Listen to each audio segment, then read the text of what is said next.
afternoon, and welcome to Thursday edition of the Conversation with Al McFarlane. I am W.D. Foster Graham. I am the book review editor for Insight News, and I will be your host for this Book Chat Thursday. Conversation with Al McFarlane brings to you live, robust, inspiring, encouraging, and thought-provoking conversation from all areas of the African and African American diaspora.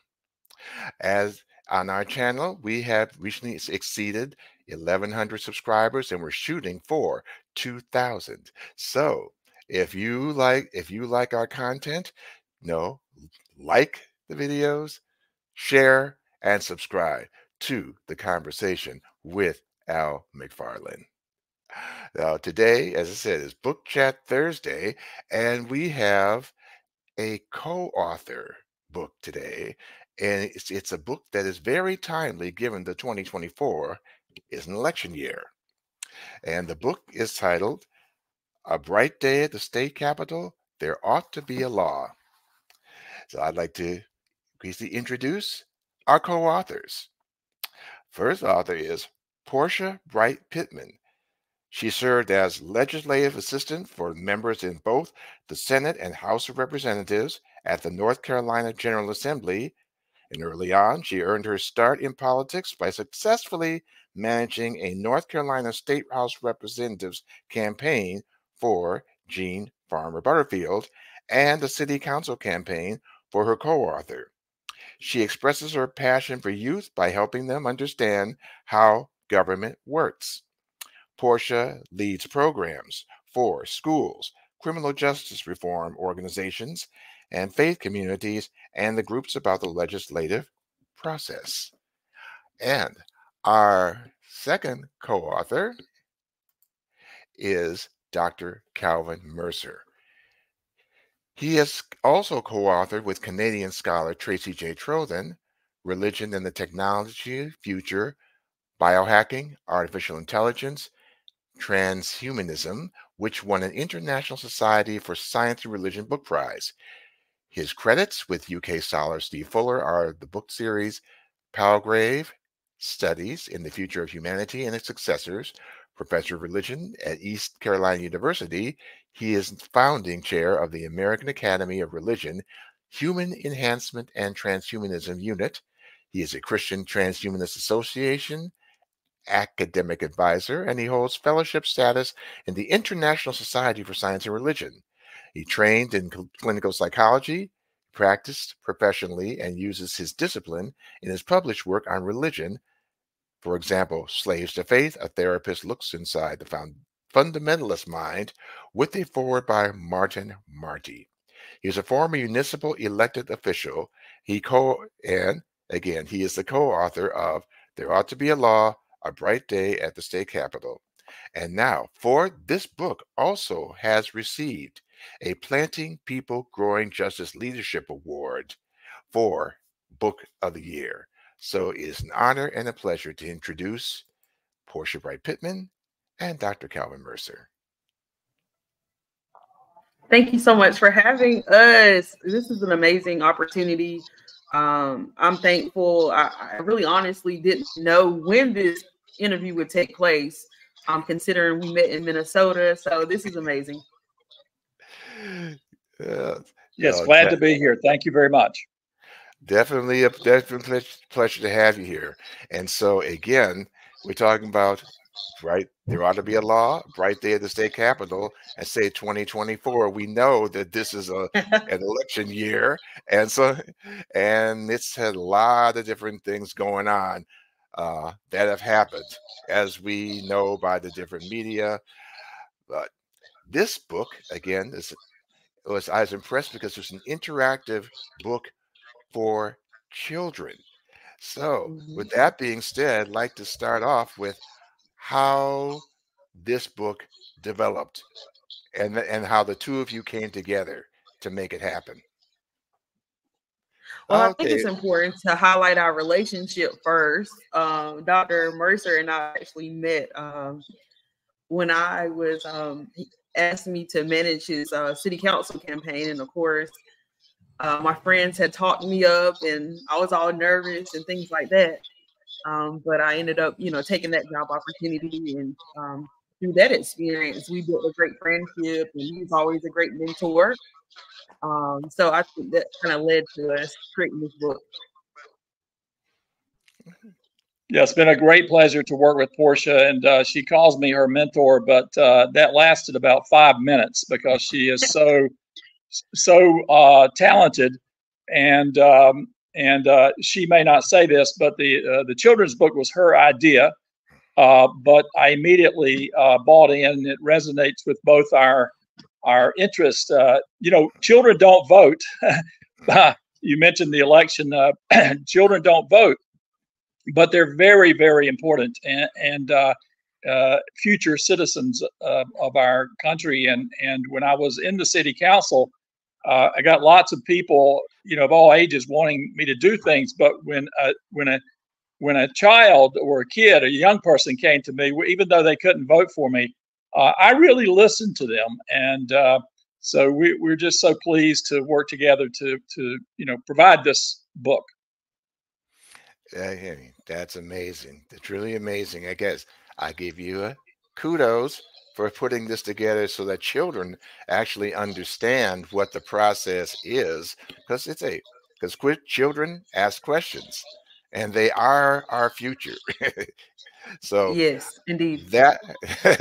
So that being said, so take us through the process by the way you wrote and put this book together. Since it is an activity book, it's very interactive, and that's something I loved about it. Mm-hmm.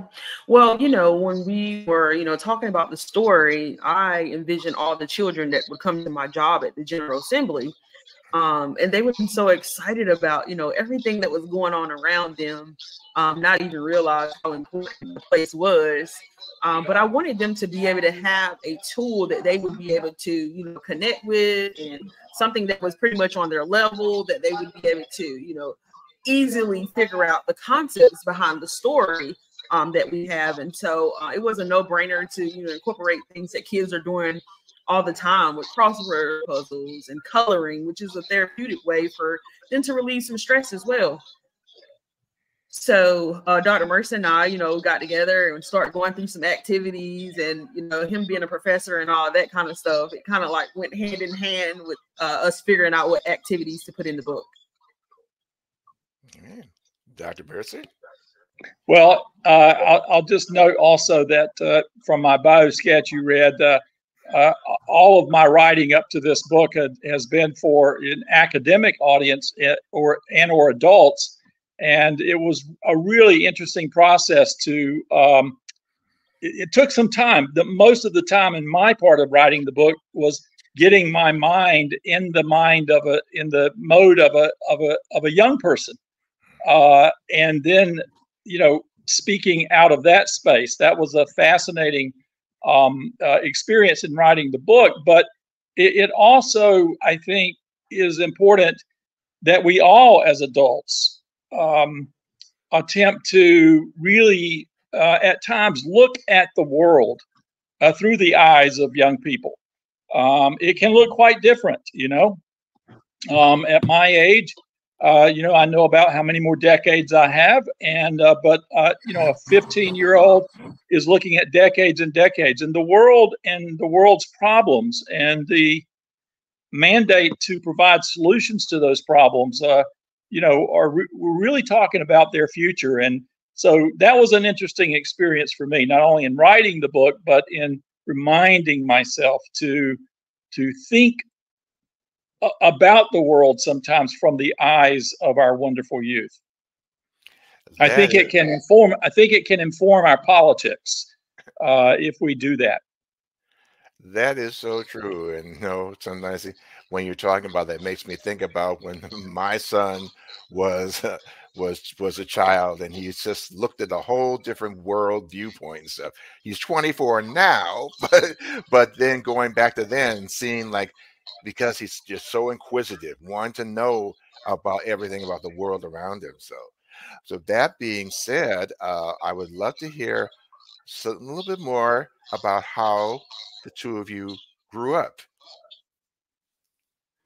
Well, for me, I grew up in rural Eastern North Carolina. Everything's pretty much mostly agriculture and, fishing, things like that.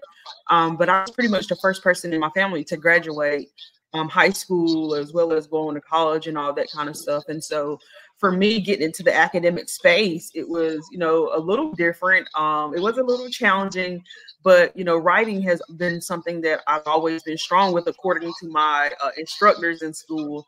And I didn't realize that I was good at it until I started actually writing for a purpose instead of having to actually write. And so I feel like, God had already positioned me to be in this space to, carry this story and put it down on paper. And not only that, position me around people who were able to take it to the next level, such as Dr. Mercer. He's written a host of award-winning books and things like that.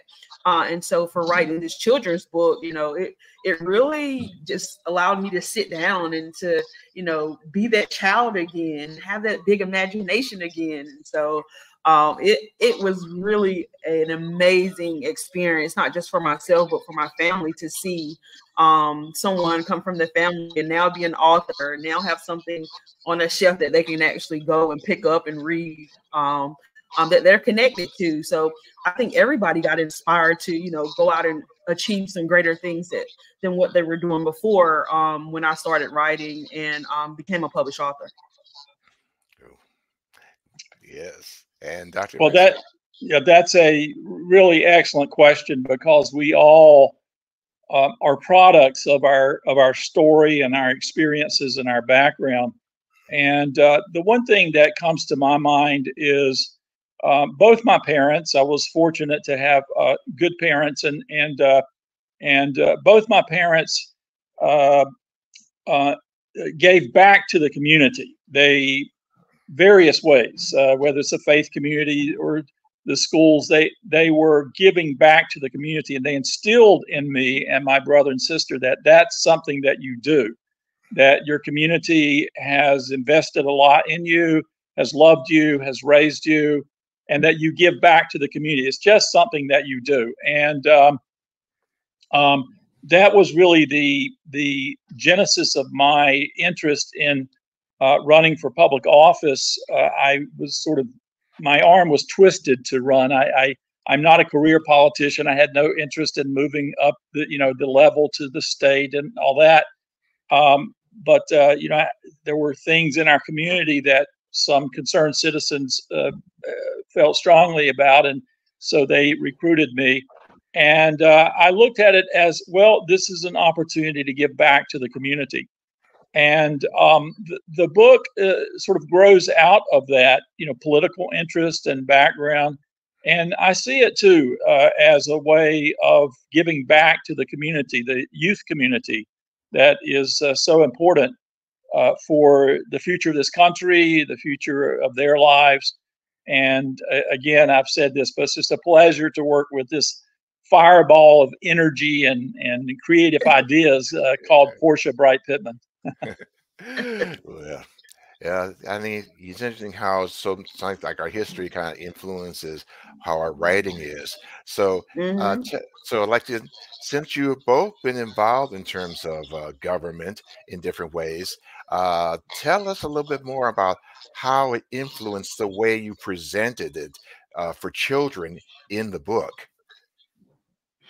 Well, for me, when I went to the General Assembly, I actually, I really had to submerge myself into, learning the legislative process, because it wasn't like I was around, lawmakers all the time, or, I had anybody around to, that was teaching me about the legislative process. So I had to go into a space of, researching and learning about how laws are made in our state. Being that I was now at the legislature working for a lawmaker, I didn't want to be working for someone prominent as my lawmaker that I went in working with, and not know what was going on, just to be there. And so I, went to a time of just, educating myself on the legislative process. And then I guess my lawmaker saw that I was becoming more knowledgeable of the process. And so she started impromptu sending me to talk to kids about the legislative process, and it kind of went from there. And that kind of helped me with constructing this story in such a way that kids could actually learn. I went into one presentation with kids, and I was so nervous that day. I really was. And obviously they learned something, because 2 weeks later, I got like a letter, about 40 or 50 letters from the kids who had depicted me standing in front of the room, talking to them about how laws are made in our state and the legislative process. And they said, you know, Ms. Bray, I learned so much from you. Because of you, I want to be a lawmaker. Because of you, I want to do more in my community. And so that kind of inspired me to really, you know, dig deep within myself to, you know, come up with the skeletal version of this story. And so Dr. Mercer, putting him together with me, it was kind of like a no-brainer, because he was on another level of government. So we kind of both put our heads together, and it worked perfectly for what we have here, this final product. Yeah. You know, every level of government, whether it's municipal or state or federal, they have it has its own culture, its own sort of protocols and procedures, and citizens who want to make an impact.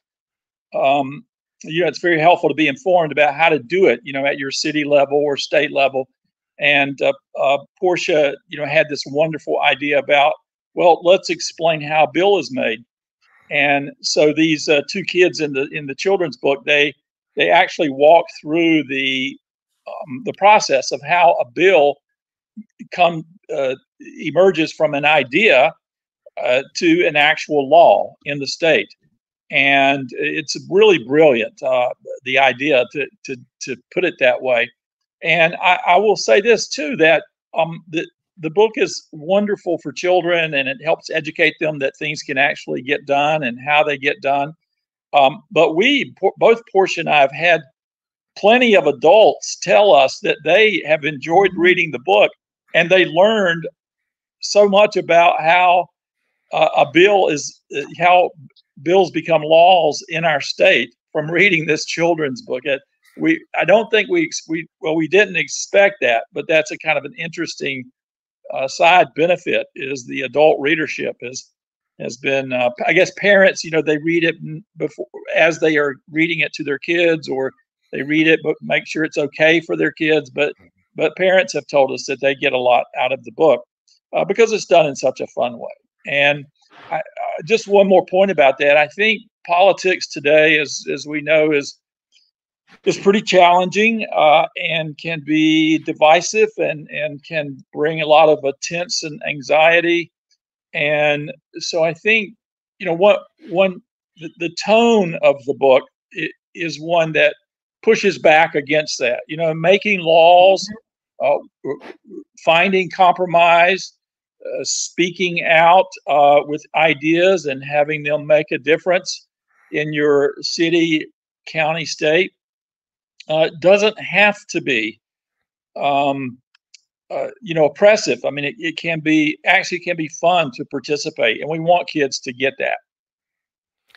Yes, that is so true. And actually, you just had me segue into my next question in terms of, now that the book is out, and now as you've gone out in your community, what has been the overall response, I guess, by just say the community leaders? You mentioned the parents and the children. Because I know because you're going to different forums as you brought it, maybe the different schools, churches, etc. Oh yeah, it has. Dr. Mercer and I, we published this book during the pandemic in 2020, in which we had no idea that the pandemic was coming. So we had to switch from, you know, doing a traditional book launch to everything being digital. But we received so much positive feedback from the book. We had 2 governors endorse the book, former Governor Perdue and former Governor Hunt here in North Carolina. We've had a congressional member endorse the book, congressional member Don Davis here in North Carolina. Teachers of the Year. It's been amazing. It actually is sending chills through my body just thinking about all the people that have supported this book throughout the time that we've been published. We are also in a whole entire school district now. They're teaching our book in Spanish. So it has really been speeded up, and it didn't happen overnight. We didn't have like a publishing house out there promoting us or anything like that. Now, although I'm on the radio every week, it still has been a challenge getting the word out. But God has been going before us, and he's really been spreading the message about this book and how it's impacting our community in a positive way. So we, just to expand on something Portia said, during the pandemic, when people, particularly early pandemic, when people were not meeting in groups, we had these what we call Zoom pandemic town halls, and we would have them with elected officials, and we would invite parents and children to the Zoom, and so it was a way of having elected officials actually interact with children in the context of the book, of reading the book and thinking about laws in North Carolina. So we did that during the pandemic. We called them pandemic town halls or something like that. But Portia mentioned that we've had 2 governors endorse the book, and I think it's worth noting that elected officials, former officials at that level, they don't go around just putting their name on everything. So this is pretty, I consider this pretty remarkable that 2 former governors would put their name to the book, would take the time to read it and also endorse it. But their endorsements were really quite wonderful. I want to read part of Governor Beverly Perdue's statement, and the last part of this is really what's so remarkable to me. Is this wonderful little book is fact-based, fun to read, full of accurate information on how a bill becomes a law. I strongly endorse it as a teaching tool to learn the basics of state government, including how to make a law. And then this is a wonderful statement. She says, I would have loved to have had it to hand out to the hundreds of 4th graders who annually travel to the state capitol as I talk to them about the steps so cleverly explained in this book. I really enjoyed that statement from Beverly Perdue. And Jim Hunt, Governor Jim Hunt, former Governor Jim Hunt, was considered the educational governor in North Carolina. That's one of his titles, informal titles. And so we were very pleased to have the educational governor endorse the book. And I'll read one other one. We had a whole slew of teachers and educational officials and professors to endorse the book. But here's one that I loved reading. Beth Alfers was the Pitt County or County Teacher of the Year. She said the book addresses stereotypes and is inclusive of different races, ethnic backgrounds, religions, and gender. And she's excited to see the book in the classroom. So, a range not only of people with, titles and, big jobs, but on the pandemic town halls, children and parents, we just thoroughly enjoyed having the interaction. And say to have those kind of endorsements, say that is amazing, truly amazing. Now, I probably will ask you to share little bits and pieces, excerpts from the book, but I want to go to some more information regarding you respectively. So, Dr. Mercer, there's since this is 2024, there's been a lot of press about this runaway artificial intelligence and the dangers of that. So I'd like to have your thoughts about that. Well, to connect it to the book, part of what we're trying to do in the book is to help youth understand that they can help to build their own future, that they have something to say about their future, and so that would be what I would see a connection with artificial intelligence. In the last couple of years, it's made the headlines. It's come out. I mean, plenty of us academics and others have been talking about this, but it's really jumped into the public arena, the public square, since the Chat GPT came out in, I think, 2022. And I'm sure all three of us use technology. We have technology. It's all around us. But boy, you want to see someone who has technology and uses technology, you go to the readers of this children's book, and they're that age group. I mean, they've grown up with it. It's thoroughly integrated into their mindset, maybe sometimes too much, right? Because we're seeing some detriments for being on social media too much. We are with artificial intelligence. I won't go too deep into this, but we're really looking at artificial intelligence that will get to the point where it can mimic general human intelligence, and that's going to be a pivotal point.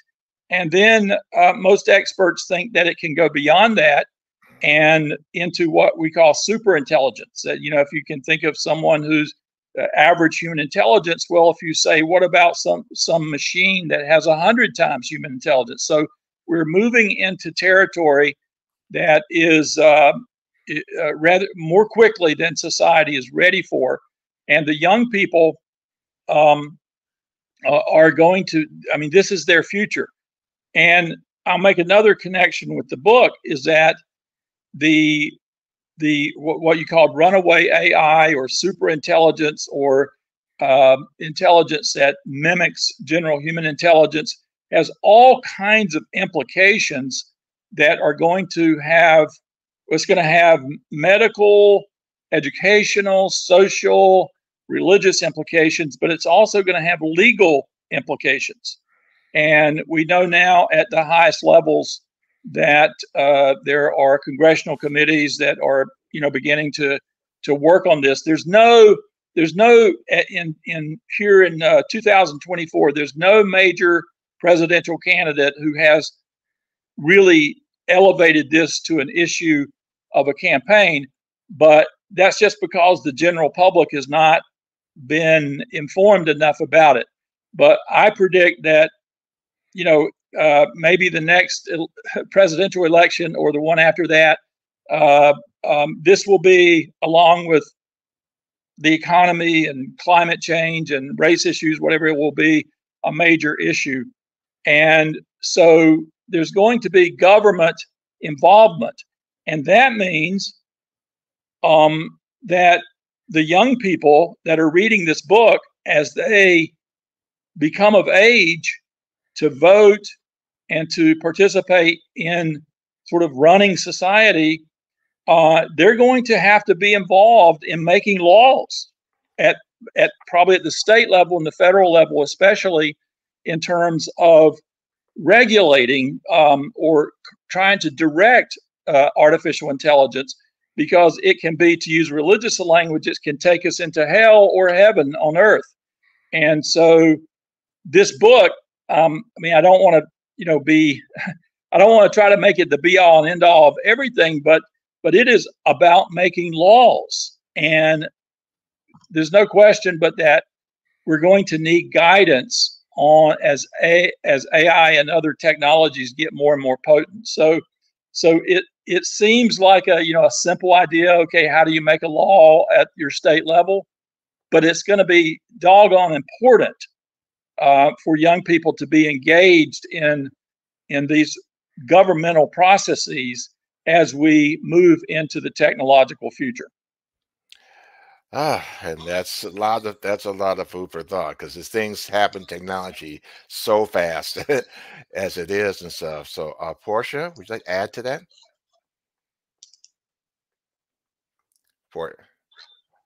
Well, for me, as a young person, I'm always, reading and learning up on things. So I've actually begun using artificial intelligence in my, day-to-day life with writing for work, or whether it be for personal use. And so I feel like this is something that a lot more young people are starting to get involved with as well, because we're now able to use artificial intelligence to help grow our businesses, especially if you have a small business and maybe you can't afford to hire someone else to create certain things for you, whether it be content for social media, or whether it be sending information out to another business to get them to do business with you.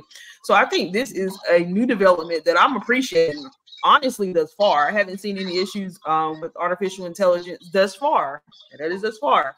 But I'm super excited where this is going. And I'm looking forward to, doing more research and learning a little bit more about artificial intelligence and how it's going to be incorporated into our everyday lives, for sure. Oh, one more. Go ahead. One just very PS to that is that in the book we try to be very sensitive to race and class and diversity issues, and one of the ways in which young people in the future, in the near future, and adults now need to impact the direction of artificial intelligence as it gets more and more powerful is in terms of making sure that that there's not race, for example, race bias in the programming, because to some degree the programming of artificial intelligence reflects the biases of the culture, and we've got serious issues sometimes around tolerance and acceptance of diversity. And so there's that. And then another issue that is a concern is that the very potent technologies are not merely the domain of the wealthy and powerful, but that the benefits that these technologies can bring, that Portia alludes to, are going to be distributed fairly across the population, and that it doesn't become just one more way in which we divide our population: the very wealthy, the very powerful, and the poor. Indeed. And speaking of businesses, Portia, since you are the CEO of Bright Books LLC, tell us more. Well, Bright Books was actually created when we were looking at publishing our book. As I mentioned early on in this show, we didn't have like a big publishing house to pick us up, pick our story up, and publish it. So we had to get creative and innovative, actually. And we ended up, creating this business to, publish our book. And so that was my way of having creative control over, my publishing rights and distributing that. And so Bright Books LLC was established. And so I can pretty much publish anybody's work out there. I've had a couple people contact me about publishing their work, but I haven't got into that space yet. I wanted to learn a little bit more about the publishing business. And so that's what I've been doing. And so probably in the next year or so, I'll start publishing other books under Bright Books LLC. But it is our way of having creative control over our own works. And so I'm excited about where we've, been going. I actually published a new book under Bright Books. It's called My Favorite Future. And so that's to encourage the next generation to go out and pursue their dreams, not only learn how to write laws, but also go out and pursue those dreams that they've always had in their heart. Indeed. And I guess the biggest push now has independent authorship for the very reasons that you have stated. And when I think about there ought to be a law, I have to admit, it took me back to when we had civics class in 9th grade. And that was the very first time I was ever exposed to going to that trip to the state capitol and learning something about laws. So it wasn't just an abstract concept that we had in the classroom. Of course, I was 14 at the time, and now, but the fact that you have created a book that addresses children elementary school level, that makes a huge difference, because when I was there, it's 1967, a whole different world. Right. Well, I'm glad you. I'm sorry. Well, I was going to say, I think it's important it was important for us to go to that level anyway, too, because as we see across our country, there are many evil people that are, targeting our young kids for what I don't know. But it's important for us to be able to educate them a little earlier on so they can be well prepared for that next level. So by the time they get to 9th grade, they already know that, yeah, we're going to go to the state capitol, we're going to go to the legislature. But now I know what it means. And I know that maybe if I see a senator or a House of Representative member walking down the hallway, I'll have something to connect with them on. And so it's important for us to make sure we're educating children a little bit earlier than what we would usually do on certain topics, because our society is making them catch up and learn so much so fast that we have to prepare them a little bit earlier, for sure. Yes, we do. As you showed us, you're not too young to learn these things. And right. Just to have that photo in my house. To underscore what both of you have said, I'm glad you used the word civics. A great concern I have is that we've lost the teaching of civics, of basic political governmental information, and for better or worse, the government, the political structures impact our lives for better or worse. And so for young people early on, as Portia said, to understand, civics, to kind of reinvigorate the teaching of civics in our culture and our society is so very important. Civics and critical thinking. We're in what the philosophers would call an epistemological crisis, in a sense of where you getting your hands on good information. You can't make decisions without good information, and it's so difficult today. There's so much like the wraps are off on just anything goes, that people just say stuff and make stuff up, and so we have to think critically and understand civics. Those are two key components, I think, to young people having fruitful and fulfilling lives as they move into the future of this country. That is so true. From what I've gathered, it takes a lot of discernment as guests in navigating what's good information and what isn't. So, Dr. Mercer, I understand your research on religion and a new term for me, transhumanism. Could you share with us on that?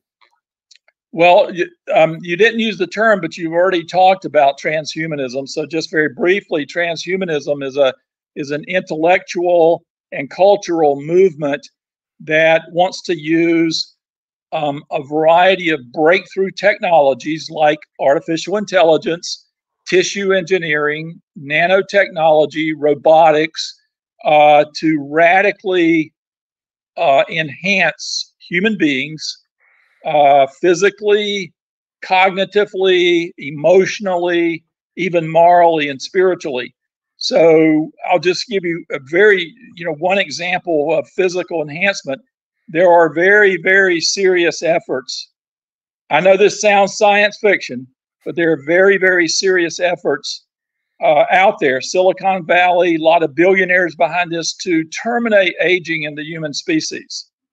And, this is, what's happening is that the fiction is gradually being peeled away from science fiction.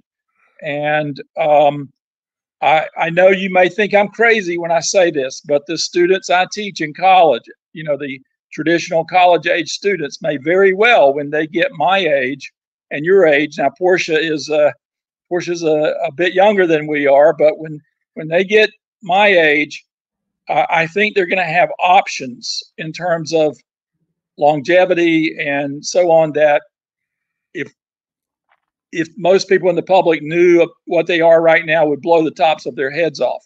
And a lot of this has to do with the exponential growth of artificial intelligence being applied to the development of various biotechnologies and so on.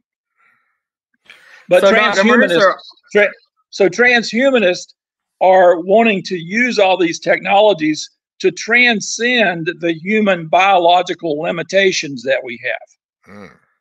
That's where the word transhuman comes in, is that they want to now, in a sense, in a very simplistic sense, you and I are both, we use enhancements right now, right? Eyeglasses are an enhancement, but it's a very primitive enhancement. Even a pacemaker, which at one time was like wildly on the cutting edge, is still it's sort of normal now. And so this is just going to speed up this using technology to radically enhance human beings in all these 5 areas. Portia? So Dr. Mercer is basically saying that we're going to see society move past just the anti-aging cream in order to stay young a little longer. That makes me think of all the science fiction movies I watched from like the 1950s and some even in the 30s. When you think about what was science fiction then is a reality today. And right. So, but looking at transhumanism is just taking that to another level. Yeah, and all of these developments are going to going to develop in the context of government and a legal system and laws. And so that's why understanding basic civics, like this book tries to do, prepares young people for navigating this technological future in a way that is beneficial, that rather than bringing harmful results. Indeed. Now, one question that comes to mind as you've been sharing is, what role has your faith journey played in when you co-authored this book? Because what we have with us, comes into what we write. As an author myself, I definitely would say that. Well, I think for me, it definitely took a little faith seeing it come from notebook paper to being an actual full product. I had to utilize my faith in order to envision what it could be and work towards what we actually have now. And as a little girl, I grew up as an usher in the church. So service was always something that was ingrained into me to do. And so in this book, you actually get an opportunity to see how that plays out in our characters. And I'm encouraging folks to pick it up. So for me, I'm Christian, and we all, I think, operate with values, and sometimes we've thought them through, and sometimes we haven't. But even if we've not thought them through, we have values that guide us, and I think many of my values come from my faith upbringing and my faith tradition. Values, about justice and grace and fairness and compassion and others.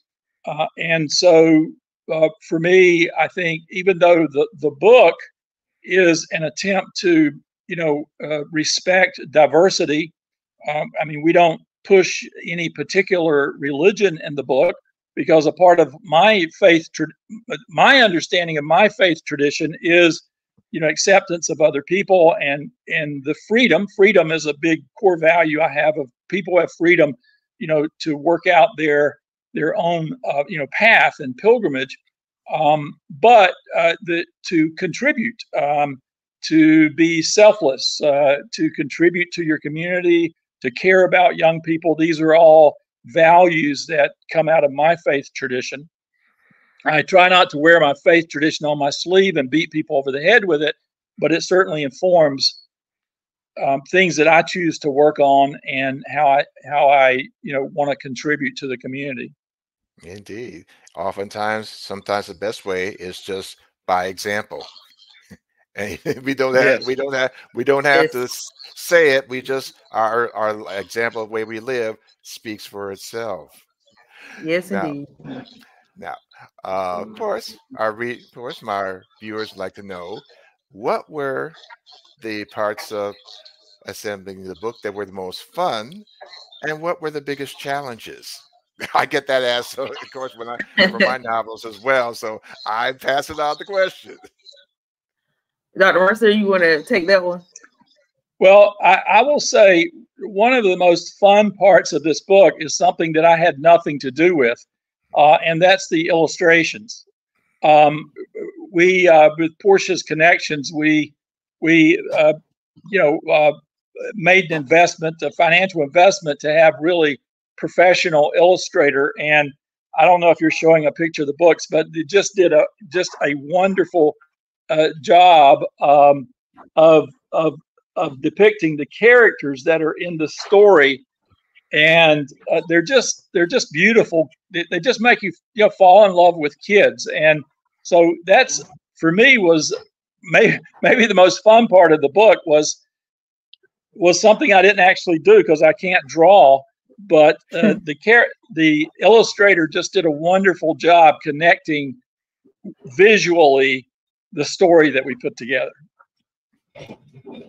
And I would say the most challenging part for me, I think, would have been the cost of how much, publishing the book actually costs, because it wasn't during the time when I was publishing my book, it wasn't like I had a big time job. And, I do have an expensive taste. So us having the best of the best with creating this book was something that was, at the top of my list, with creating the illustrations that, come off the page and make people see, like, oh my God, this is really actually can be real. Like, this is real life stuff. So for me, I think the most challenging thing was the cost, because it seems like both of us were agreeing the cost kept going up, and up every time we had to change something, or we wanted something new or different in the book. And so I think that was the most challenging part, because publishing isn't cheap, unless you want a product that's a little bit different, it might be. But for what we were looking for, we wanted people to have quality when they picked up our book and really felt what we were actually conveying on those pages. Yeah, that's so true. And when children's books, there's a one very important factor in there. So tell us about your illustrator. Well, the illustrator, I'm actually a part of so many groups on social media. And so when we were striking out, trying to figure out how we were going to bring this thing to life, I just was in the group one day, and I was talking about how I wanted to, publish my book. And the illustrator actually had reached out. But of course, I was thinking about, okay, maybe I'm about to get scammed or something. But I ran into this other lady who was actually helping people, get books published, and her name was April. She had the Little Labradoodle publishing company. And so she pretty much gave us some great advice about, what we should do for our book, and actually helped coach me a little bit, because she had a lot more knowledge than I had in publishing.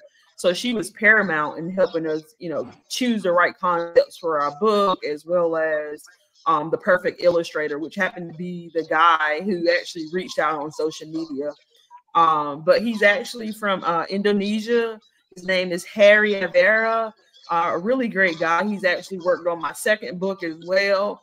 But he really has a passion for children's books. And he's been doing it for countless others across the world.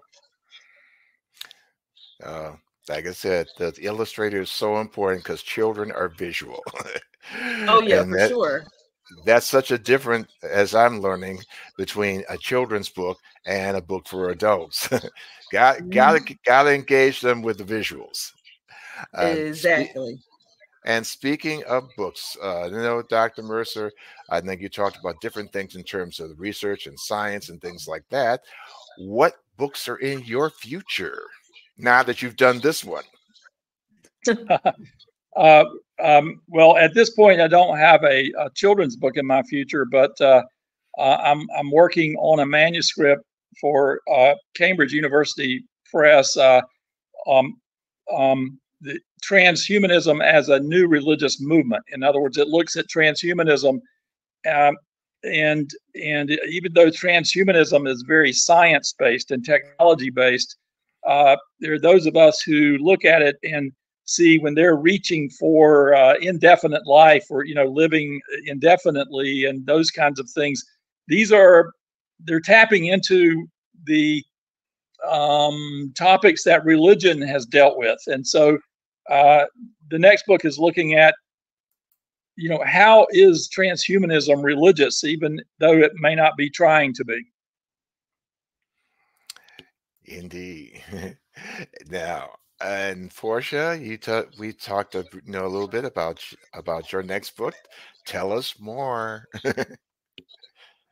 Oh, well, my favorite future is actually published. It's a published book now. I actually published that latter part of last year. I think it is. There's so much going on that I can't keep up with the time sometimes. But it's called My Favorite Future, and I'm actually a new mom of 2 sons. I have a 3-year-old and a 1-year-old. So I wanted them to be able to, go to the bookshelf and see themselves represented in literature. A lot of times, we don't see African Americans depicted in a positive way when it comes to literature. And so I wanted them to always go into a major bookstore, go into the library, and to be able to pick up a book where they actually see themselves.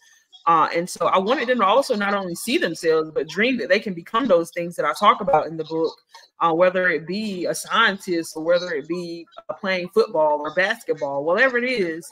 I want them to be able to see themselves being able to accomplish that in life. And so that's where My Favorite Future is actually born. And I'm excited about where that's taken off as well. I've been doing, school visits to kids, and they just get so excited about thinking of, Halloween potentially dressing like some of the characters in the book. And so that makes my heart smile. And I'm not sure what I'll do next. If I'll publish another children's book anytime soon. But I really want to publish something that's not for the children's genre, but more so for, young adults. Like questions about dating, often being that I'm married, and I get a lot of people asking me for advice on various issues. So it might be a self-help book. I'm not sure. I'm just, asking God to give me that knowledge and wisdom, and I'll make my choice during that time. Indeed. Get that. I give you your props for your new book, and Dr. Mercer for a future project. So now, where can our readers purchase A Bright Day at the Capitol? Well, they can actually go out and publish. There ought to be a law bright day at the state capitol by visiting any major bookstore. We're in Barnes and Nobles, Targets, Walmart. They can also, if they choose not to, go to those big time bookstores, they can also go and support our small business at brightbooks.org. It's brightbooks.org. And we have a host of other things up there too. They can check out that can help them Amazon. With their journey in life. Oh yeah, Amazon. Yeah, for sure. So, Al, since we're coming near the close of our program, this is a question that I ask all of my authors. So, give it thought. What advice would you give to your 13-year-old self from where you are now? That is a good question. Dr. Mercer, do you want to take it first? Being that I've been 13 a little bit like you've been 13 like a long time ago, but more so I'm kind of like, let me think about that. I think it's taken me many decades to the age I am. I think at this point in my life, I am savoring and enjoying life more than ever before. And it's because I, rather than rush into the house to get to the next appointment and do this, I actually stop and appreciate the beautiful flowers that my wife is grown outside, which, in my 30s, 40s, and 50s, I would never see them because I would be so rushed to the next project. I think I would tell myself, look, you can do a lot. You got a lot of years to live, but just make sure you savor each moment of your day. It's a grace from God to be alive. Don't let that pass you by. Something like that. Yeah, for sure. I think for me, when I was younger, I always wanted to be older for some reason. I think because the rules would have been a little bit different. So for my 13-year-old self, I think I would have told myself it's okay to be young, accept that you're 13 now. And don't try to be 18 or 21 or whatever the case may be, but just appreciate where you are in the journey now, and learn a lot from those that are around you, especially if it's for a positive thing that you're planning on doing in life. So just appreciate where you are now. It's okay to be young. Okay. Like you don't have to, rush yourself into being 18. Nothing's really going to change except for you paying bills or more responsibility. More responsibilities come as you get older, and you really don't think about that when you're trying to be older, when you're a teenager. Yes, I for one go along with that. At 13, I was thinking, "Oh, I can't wait to be grown. I can go do anything I want." And you find out, not so fast. Right. Well, I could say this. This has been definitely a great pleasure to have you sharing your work and this book that is so appropriate for this times. So hey, all my readers and viewers out there, definitely get the copy of this book. There ought to be a law, a bright day at the state capitol. Oh, got a shout out to Michelle. Delicious Delights is one of our great it's longtime viewers. Said this was a great show. The guests were informative and on point. So thank you, Michelle. So thank you. To go and follow us. And thank you for all you do in your station. Thank you. Oh, it's my pleasure. So viewers, thank you once again for Dr. Calvin Mercer and Portia Bright Pittman, the co-authors of There Ought to Be a Law. And say, this is W.D. Foster Graham for the Conversation with Al McFarlane. See you in the next go round. Thank you.